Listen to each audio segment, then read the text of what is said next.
Good afternoon. Welcome to you, new entrants to the graduate school.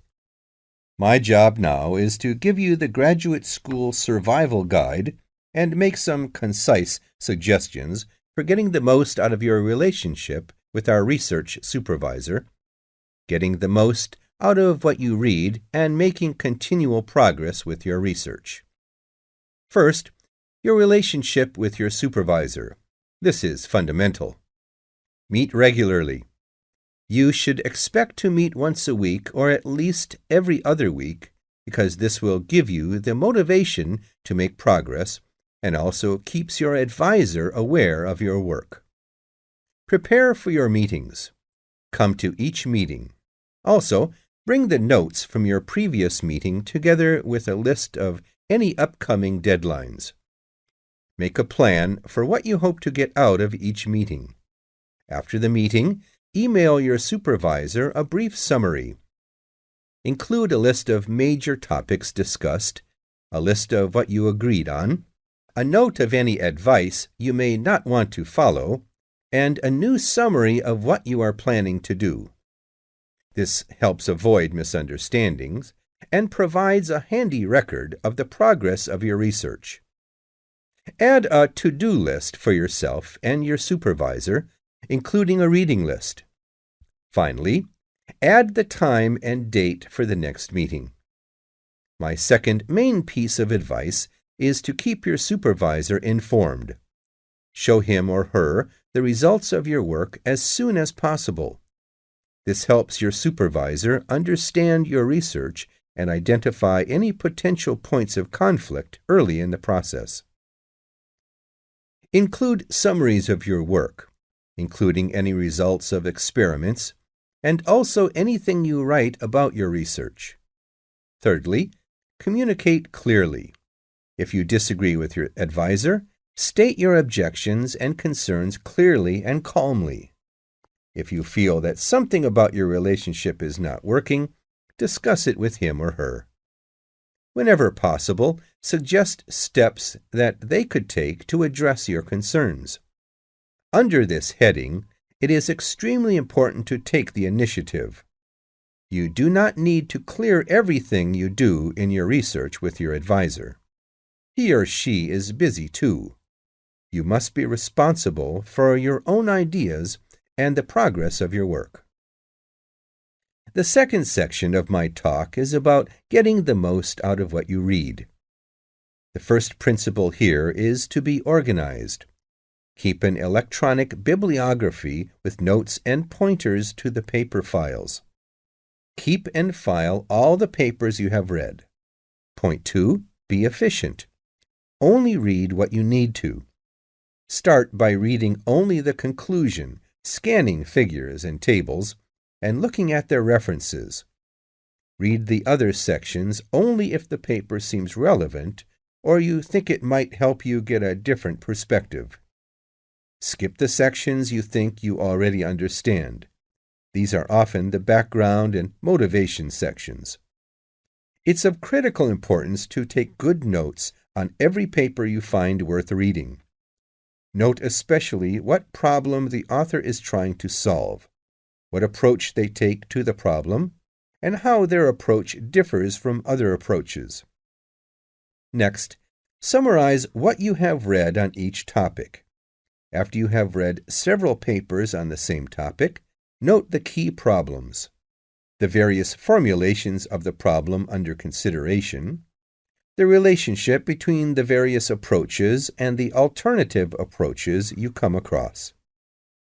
Let me add one point you might not have already thought of. Read PhD theses. Even though they are long, they can be very helpful for quickly learning about what has been done in your field of interest. Focus particularly on the background sections and method sections. Don't forget to read your advisor's thesis. This will give you an idea of what he or she expects from you. The third section of my talk is about making continual progress with your research. Keep a journal of your ideas. Write down every issue you are thinking about, even if you think it is stupid. This will help you keep track of your progress and keep you from going round in circles. Set yourself some reasonable goals and deadlines. Identify key tasks that need to be completed. Set a reasonable date for completing them, in terms of weeks or months. Share your goals and deadlines with your advisor. Indeed, enlist his or her help in creating them. Set some deadlines that you cannot avoid keeping.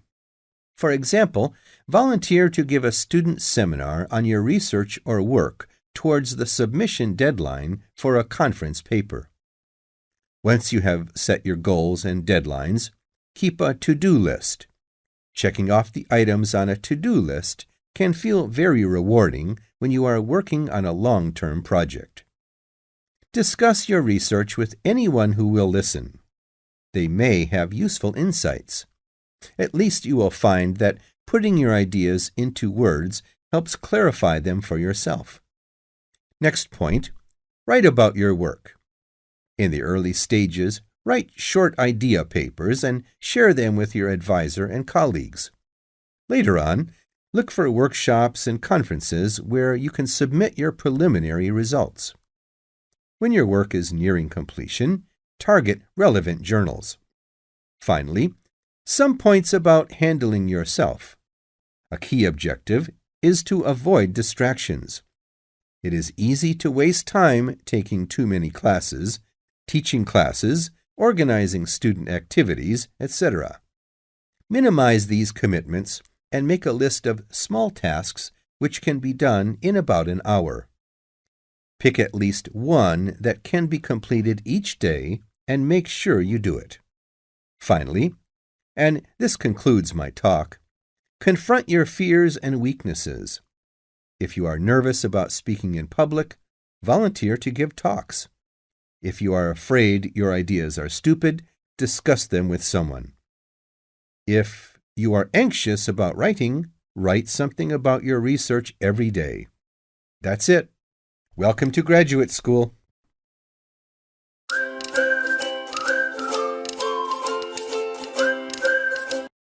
The Atlantic Ocean, named for the legendary lost island of Atlantis, has made up for the romantic origin of its name by becoming the most important commercial highway in the world, yet traces of romance continually mingle with the business of the sea.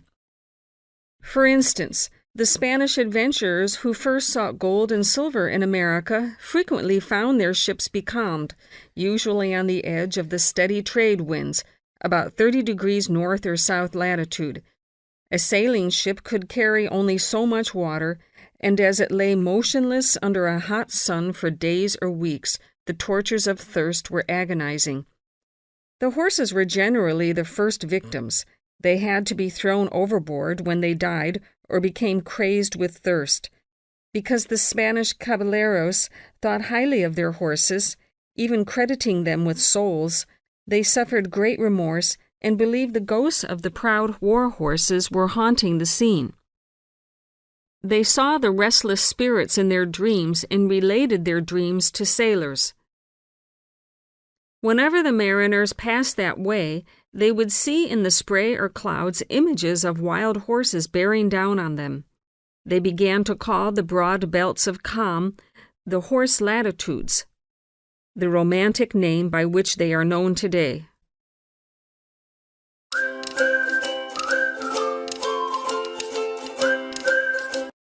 Joanne! Hi, you must be Rob. Nice to meet you. So, I hear you're planning to visit Australia. Yeah, and I really wanted to talk to you because I was thinking of spending some time in Darwin, and my sister told me you're from there. That's right. So, tell me about it. Well, where shall I start? Well, Darwin's in what they call the top end, because it's right up at the northern end of Australia, and it's quite different from the rest of Australia in terms of cultural influences. In fact, it's nearer to Jakarta in Indonesia than it is to Sydney, so you get a very strong Asian influence there. That means we get lots of tourists. People from other parts of Australia are attracted by this sort of international cosmopolitan image. And as well as that, we've got the same laid-back atmosphere you get all over Australia. Probably more so, if anything, because of the climate. But what a lot of the tourists don't realize until they get there is that the city's also got a very young population. The average age is just 29, and this makes the whole place very buzzy. Some people think that there might not be that much going on as far as art, music, dancing, and so on are concerned, because it's so remote. I mean, we don't really get things like theater and opera in the same way as cities down in the south, like Sydney, for example, because of the transport expenses. But in fact, what happens is that we just do it ourselves. Lots of people play music, classical as well as pop, and there are things like artist groups and writers groups and dance classes. Everyone does something. We don't just sit and watch other people. You said it's very international. Yeah, they say there are over 70 different nationalities in Darwin. For instance, there's been a Chinese population there for over 100 years. We've even got a Chinese temple. It was built way back in 1887, but when a very bad storm, a cyclone in fact, hit Darwin in the 1970s, it was almost completely destroyed. The only parts of the temple that survived were part of the altars and the stone lions, but after the storm, they reconstructed it using modern materials. It's still used as a religious center today, but it's open to tourists too, and it's definitely worth going to see it. Oh, and as far as getting around goes, you'll see the places that advertise bicycles for hire, but I wouldn't recommend it. A lot of the year, it's just so hot and humid. Some tourists think it'll be fine because there's not much in the way of hills and the traffic's quite light compared with some places, but believe me, you're better off with public transport. It's fine and not expensive. Or you can hire a car, but it's not really worth it. What's the swimming like? Well, there are some good beaches, but the trouble is that there's this nasty creature called the box jellyfish, and if it stings you, you're in bad trouble. So you have to be very careful most of the year, especially in the winter months. You can wear a lycra suit to cover your arms and legs, but I wouldn't like to risk it even so, personally. And there are the saltwater crocodiles, too. I mean, I don't want to put you off. There are protected swimming areas netted off where you'll be safe from jellyfish and crocs, or there are the public swimming pools. They're fine, of course.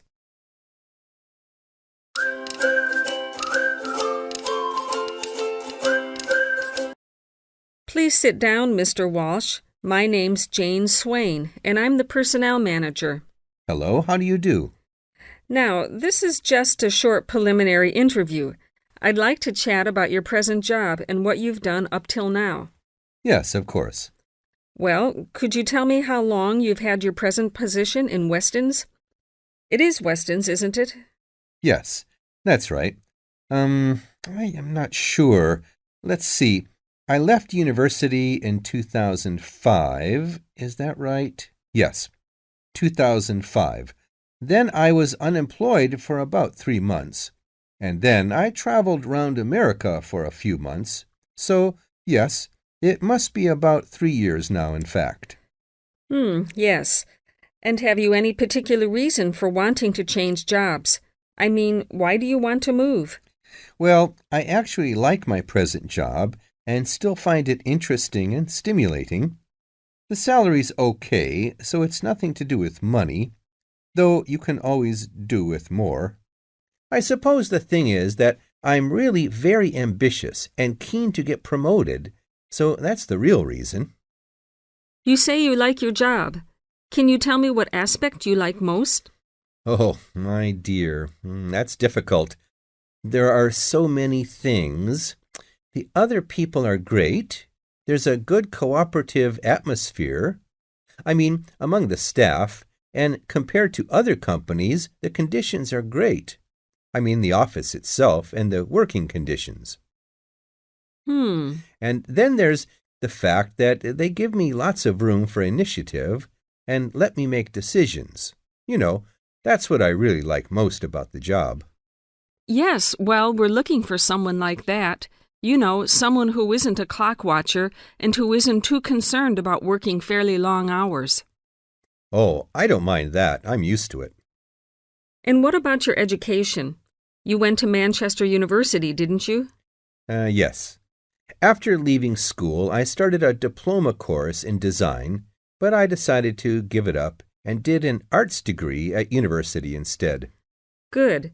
And have you done any courses since?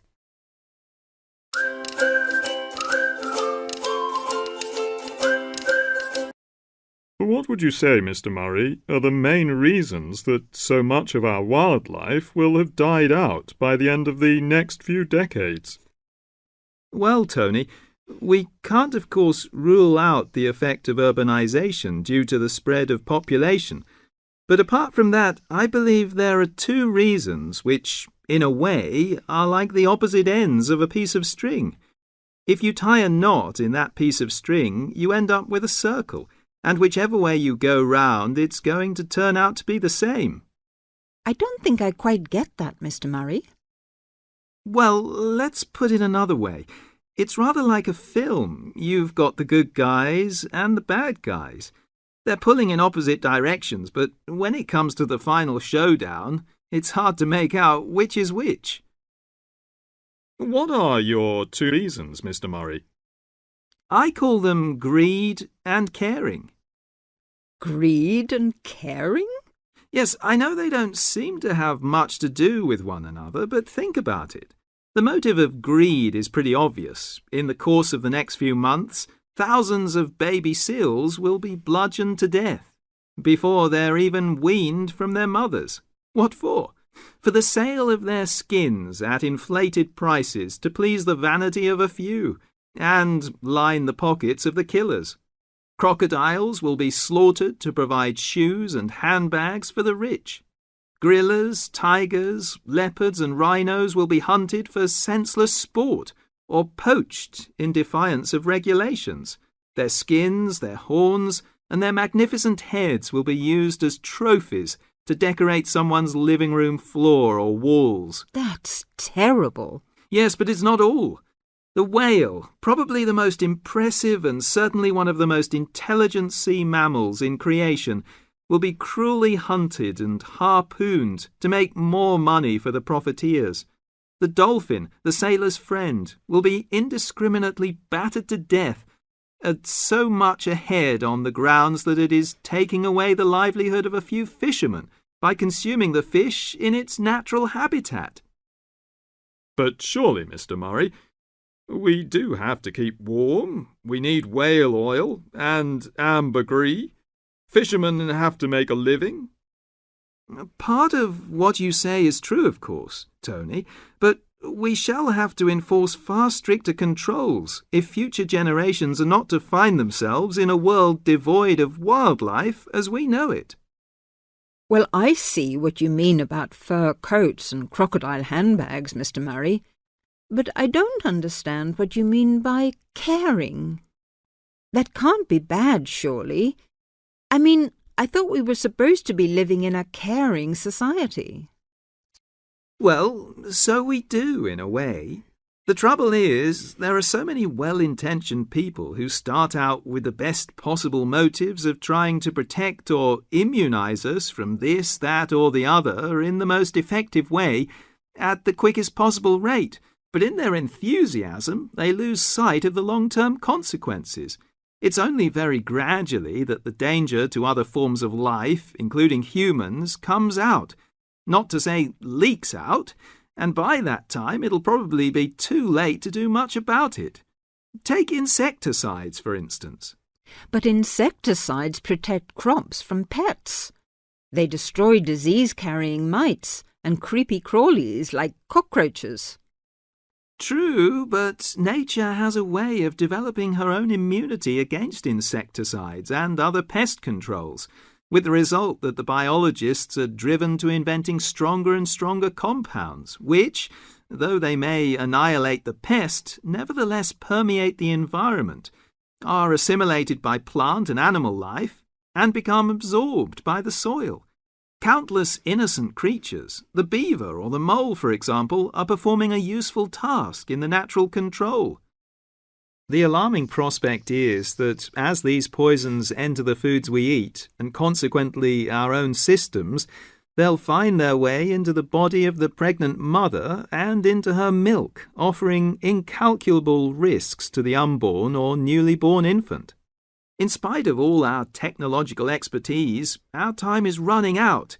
We're virtually destroying ourselves.